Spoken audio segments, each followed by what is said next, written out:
photographer for that. Welcome back. You're live with Expresso. It's a Thursday, which means we are going into the wild, and we love it. Today, we are diving into our oceans again and finding out more about the Bryde's whale and its feeding patterns. Wow, now this amazing footage captured a Bryde's whale feeding left, which has obviously left us wanting to know so much more about these fascinating creatures. So today, we are joined by Maryke Musson, the CEO of the Two Oceans Aquarium Education Foundation, to chat more about the feeding patterns of these ocean giants. And Maryke, welcome back. Thank you for joining us. And I gotta say, every time I chat to you now, I feel like I'm going on a school outing and I get so excited. That's great news. It's always so much fun to join you. But I want to start quickly this morning by saying most scientists actually call Bryde's whales Bryde's whales. So that's sort of the correct pronunciation. But I'm happy to stick with your Bryde's whales. I mean, it makes no sense. But the person who named them was actually a South African who worked at the very first whaling station, and he was John Brooders. Yeah, we can choose Brides, Brooders, whichever goes. We'll be official this morning. We'll be official and we'll call them Brooders whales. We love that. So as we've kind of, in our research, we've found out that these particular whales are seen often feeding individually or in pairs, but are occasionally found in aggregations of up to 20 when found in feeding areas. That must be an impressive sight in its own. Can you tell us a bit more about their different feeding methods? Yeah, so Bryde's whales they're quite shy actually. So you don't find them in such big groups like the humpbacks. And they are baleen whales. So they've got those baleen filter plates instead of teeth.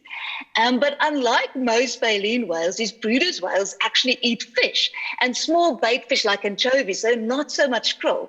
But they have really interesting feeding behavior. So from lunge feeding, where they open their mouths really wide, and then they just literally suck in anything that's sort of in front of them, and the prey will get stuck in the baleen plate. And what you have on the screen there now is actually called surface skimming or tread water feeding. It goes by both names.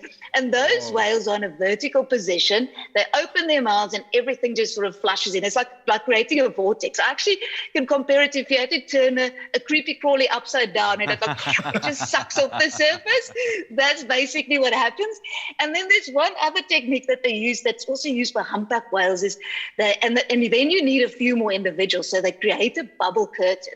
So they'll blow bubbles in a wide circle, and then the krill and the fish will be trapped in this ring of food, and they'll take turns to lunge feed into the circle. So it's fascinating the way they feed. Oh, it is so smart. And like G and I literally sitting here, jaws dropped on the ground, seeing that whale literally eat an entire buffet for, I don't know, entire nation in like what looks like one gulp. But I got to ask, so on to more serious things now. With global warming obviously being quite a big factor, large-scale fishing and pollution also comes into play. Our food sources are unfortunately seeming to become a lot scarcer. So some theories are explaining that the method of feeding is actually developed due to polluted waters off the coast of Thailand. Now, is there much truth in this at all?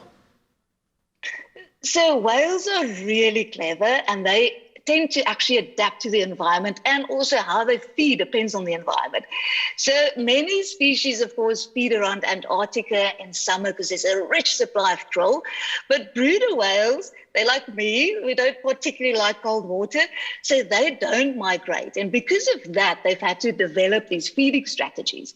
And Thailand does have very polluted coastal water because of a lot of river runoff, industrialization, poor sanitation. And this has caused the water to be very nutrient rich. It's got frequent algal blooms.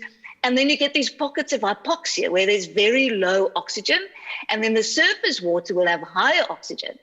But what's interesting is that Bryde whale numbers have increased in Thailand over the last few years, so much so that there's now a whale watching tourism industry. Wow. So scientific studies show that these whales will adapt their feeding behaviors to prey behavior. And the Gulf of Thailand is actually quite shallow. And due to all this river runoff, the salinity is very low, the water gets quite warm. So the prey is closer to the surface now for various reasons, including pollution. And the whales are quite clever because then they don't have to use so much energy. They just like hang up with their mouths open, skim off the surface, and they eat up to 600 kilos of small bait fish per day. Wow. And Bryde whales also, they eat all the time. They're like grazers, unlike most whales who just eat seasonally. So my bigger concern actually in Thailand is there's massive plastic pollution as well.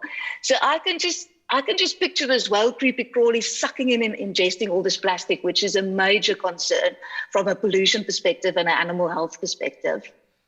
Let's talk about the possibility of a human being sucked into our upside-down creepy crawly. We know that last September, some coverage emerged of a man off the coast of PE just very nearly becoming a part of one of these whales' meals for the day. Can you tell us about that encounter?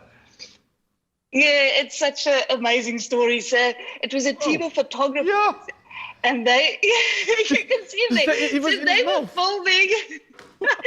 They were filming a bait ball, a sardine bait ball, and with sharks. And I remember the Bryde whales that come up from the deep lunge, feeding with their mouths open. And this diver, Rainer, said everything just suddenly went dark around him. And then suddenly felt this pressure on his hip, and he realized, oh my goodness, I'm in the mouth of a whale. And baleen whales, luckily, they can stretch these pleats on their chins really wide. So there's a lot of space in there. There's like a room inside their mouths. But Bryde whales are quite slim and sleek. So their throats are actually too small to swallow a person. And this diver luckily knew that. So he remained quite calm. He just held his breath. And the whale spat him out very quickly. The whale realized, like, oh, this is not very tasty.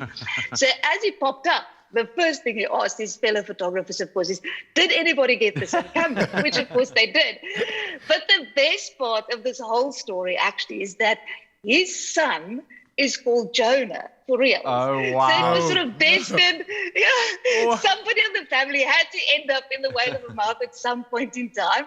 But Bryde whales often accidentally suck in penguins and other seabirds, which is really because of these very interesting feeding behaviors. Oh, man, what an unbelievably interesting discussion. Thank you so much, Maryke. Always such a pleasure connecting with you. Continue doing the amazing work that you're doing. We look forward to connecting with you again in the next week or so. Thank you.